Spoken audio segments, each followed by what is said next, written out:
Halo semua, kembali lagi di channel Naik Level. Pada video kali ini saya ingin membahas saham BSDE ya atau Bumi Serpong Damai Tbk. Ini bergerak di properti dan real estate ya. Eh, Sinarmas Group teman-teman ya. Sudah rilis laporan keuangan 2022 tanggal 10 Maret ya. Jadi baru kemarin sehingga harga ini belum mencerminkan respon market terhadap laporan keuangan. Nanti hari Senin, besok tanggal 12 Maret baru akan kelihatan ya. Hari ini, tanggal 13 Maret. Hari ini hari Sabtu tanggal 11 Maret ya. Hari Jumat kemarin ini harganya sudah naik 2,65% ke 970. Nah, kalau kita bahas dari price performance-nya, ya kita lihat secara price performance, sorry ini laser pointer. Ya, secara price performance-nya 6 bulan terakhir ini sudah mulai take up ya teman-teman ya. Setelah sebelumnya jangka panjang nih 10 tahun negatif, 5 tahun negatif, 3 tahun ya naik tipis, 1 tahun juga masih negatif. 6 bulan ini sudah mulai take up ya, selalu positif dan year to date juga sudah positif teman-teman ya. Harga tertinggi terakhir 1065 setahun terakhir ya. Terendah terakhir 875. Jadi ini harga ya lagi di tengah-tengah harga setahun terakhir ya, jadi dari tengah-tengahnya. Oke, nanti seperti biasa kita akan bahas ya. Saham BSD ini dari fundamentalnya seperti apa, seasonality-nya seperti apa, bandarmologinya seperti apa, dan teknikalnya seperti apa ya, apa yang terjadi di saham ini, dan akan seperti apa kira-kira pergerakan harga sahamnya. Nah, sekarang kita akan masuk dulu ke kinerjanya teman-teman ya. Kalau kita lihat kinerjanya ini pendapatan naik terus ya, stabil. 2017 ini ada anomali data ya. Namun secara garis besar nih stabil naik ya, cenderung stabil naik. Laba kotornya pun sama ya, laba usahanya cenderung cenderung naik, namun ini ada penurunan sedikit ya di sini. Untuk laba bersihnya malah berfluktuatif ya, jadi laba bersihnya lebih berfluktuatif. Nah, kalau kita lihat lebih dalam lagi ya di struktur pendapatannya, ya, kalau kita lihat beban pokok penjualannya ternyata naik teman-teman ya. Dari yang 2017 26,6% naik ke 33,3%. Ya, sehingga laba kotornya pun jadi ikut turun ya secara prosentase, beban usahanya pun juga naik sehingga laba usahanya juga tambah turun. Ya, ini ada beban dan penghasilan penghasilan dan beban lain-lain. Ini juga yang tadinya positif jadi negatif ya sehingga otomatis laba bersihnya turun ya dari 49,9% menjadi 26% secara struktural. Ya, jadi itu teman-teman ya jangka panjangnya. Nah, sekarang kita lihat dari jangka pendeknya ya. Ini adalah laporan yang sudah dirilis untuk tahun 2022 dibandingkan dengan 2021 ya. Secara pendapatan naiknya cukup oke ya, 33,7%. Laba kotornya pun naiknya lebih tinggi. Laba usahanya tambah tinggi lagi dan laba bersihnya tambah tinggi lagi secara nominal ya. Jadi ini naik semua overall dan kenaikannya 2 digit semua. Kalau kita bahas dari struktur pendapatannya, ya, secara beban pokok penjualan ternyata setahun terakhir turun teman-teman ya. Setelah tadi jangka panjangnya kelihatan naik, ternyata sekarang dari 2021 ke 2022 sudah turun. Artinya ini sudah membaik ya secara struktural. Sehingga laba kotornya pun meningkat. Beban usahanya turun tipis ya. Jadi laba usahanya juga meningkat dan penghasilan beban lain-lainnya juga turun teman-teman ya. Jadi ini secara struktural membaik teman-teman ya dari 2021 ke 2022. Sehingga laba bersihnya pun secara struktural naik ya. Jadi ini secara struktural maupun secara nominal kedua-duanya naik teman-teman ya. Nah, sekarang kita akan masuk ke valuasinya ya. Pada saat video ini dibuat, ini price to book value-nya ada di 0,61 dan PER-nya ada di 8,44. Kalau kita bandingkan dengan tahun-tahun sebelumnya, ini price to book value cukup rendah ya dibandingkan tahun-tahun sebelumnya. Ini sudah lebih tinggi daripada tahun 2022 ya, namun masih ya di kisaran ini teman-teman ya. Untuk PE ratio-nya ya sebenarnya kisarannya sama di sini teman-teman ya, di rata-rata aja PE ratio-nya. Price to book value-nya ini yang semakin murah ya. Eh, Kemudian kalau kita lihat ROE-nya 7,23% dan ROA-nya 3,74%, ini selisihnya nggak begitu jauh ya, hanya 2 kali lipatnya. Tentunya ada hutang, namun nggak terlalu besar. Kemudian kalau kita cek ya, kita hitung ROE secara dari sisi retail, berarti 7,23 ya, ROE-nya dibagi, kita belinya kan di book value 0,61 ya. Jadi equity-nya kita 0,61 daripada equity book value-nya perusahaan, kita bagi 0,61, itu hasilnya adalah 11,85. Jadi kalau range-nya 11,85 itu menurut pendapat saya masih wajar ya. Jadi ini masih valuasinya di harga wajarnya dia. Ya, meskipun PBV-nya di bawah 1 ya. Kecuali nanti kalau ROE-nya naik ya, kemudian ininya juga turun atau ininya turun lagi ya, kemungkinan bisa menjadi murah gitu ya teman-teman ya. Oke, itu dari valuasinya. Kemudian kalau kita cek dari dividennya ini juga sebenarnya rutin ya, pernah rutin bagi dividen namun berhenti di tahun 2017. Ya, ini terakhir ya baginya 5, kalau bagi juga 5, 15, 5 gitu ya. Kalau dibagi dengan harga saham saat ini ya nggak begitu besar teman-teman ya. Ini adalah EPS yang sudah tutup tahun ya, 115.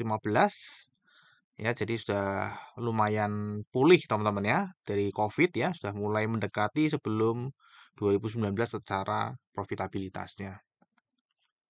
Nah, kita cek dari analisa seasonality.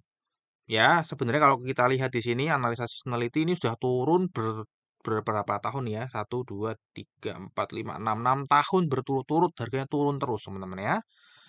Dan apakah tahun ini mulai naik? Ya, ini kalau naik, strik naik. Kalau turun, strik turun, teman-teman ya.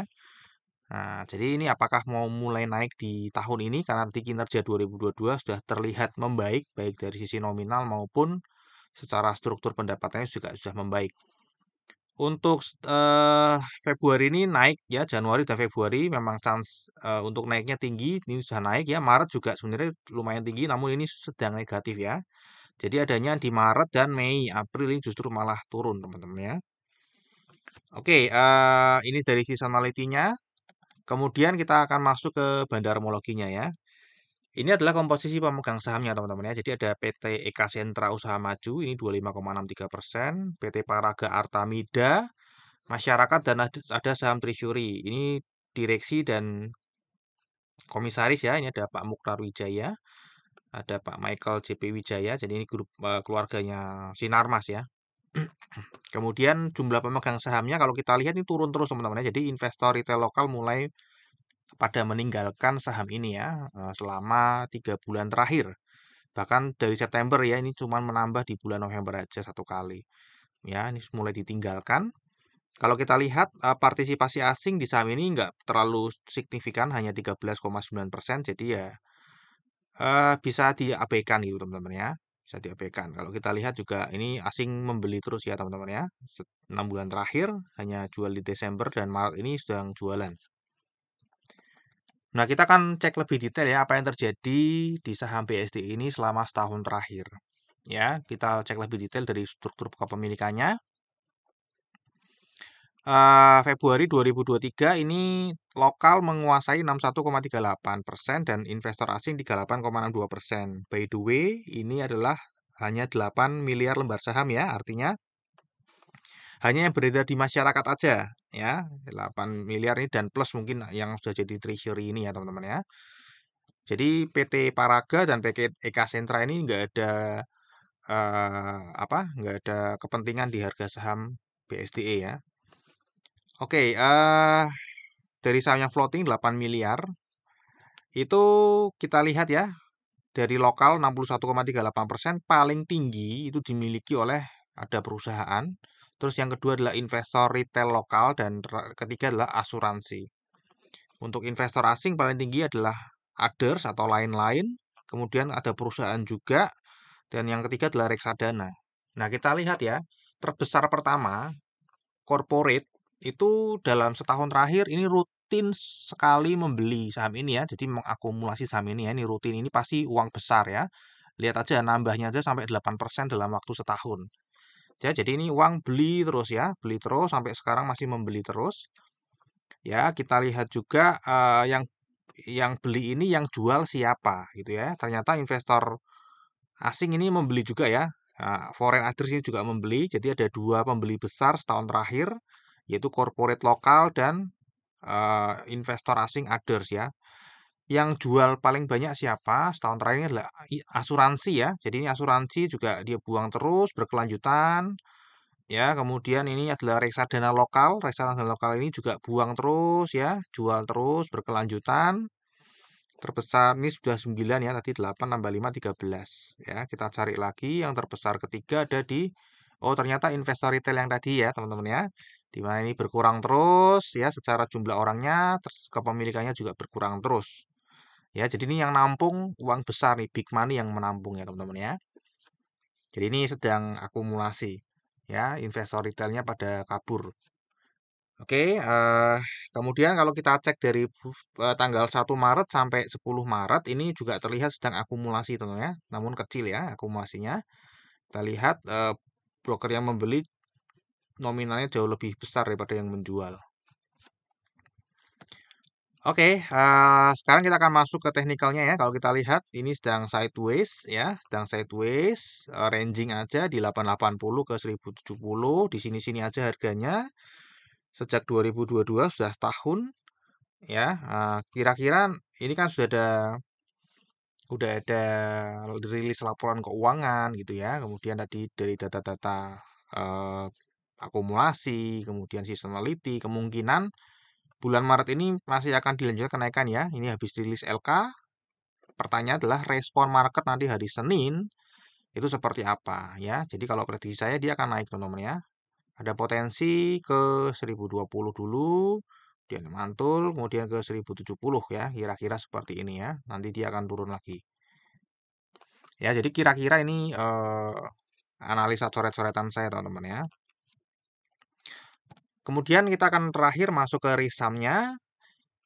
Tadi dari fundamental, kinerja jangka panjangnya naik ya, 12 tahun. Kinerja jangka pendeknya juga naik ya, sudah kuartal 4. Valuasi masih terbilang wajar. Ini tidak pernah bagi dividen sejak 2018 ya, setelah sebelumnya rutin bagi dividen ya. Kemudian dari seasonality tidak potensi naik di bulan Maret dan Mei. Untuk bandarmologi tadi dari Februari setahun terakhir ada yang akumulasi ya, big money sedang akumulasi, 1 sampai 10 Maret juga terlihat di broker summary sedang akumulasi. Teknikalnya sedang ranging teman-teman ya, di 880 sampai 1070, jadi ada potensi tadi untuk menyentuh ke harga 1070 di titik resistennya. Terakhir, disclaimer teman-teman ya, jadi analisa yang saya paparkan di YouTube ini adalah analisa saya pribadi yang tentu saja bisa salah. Ya, jadi teman-teman bijaksana dalam menggunakan informasi yang ada di video ini. Ini bukan merupakan ajakan jual atau beli saham BSDE ya. Silakan teman-teman bisa bandingkan atau tonton cari informasi sebanyak-banyaknya dari konten kreator lain atau menganalisa sendiri secara mandiri. Oke, mungkin sampai di sini dulu video saya. Terima kasih dan sampai jumpa di video saya yang berikutnya.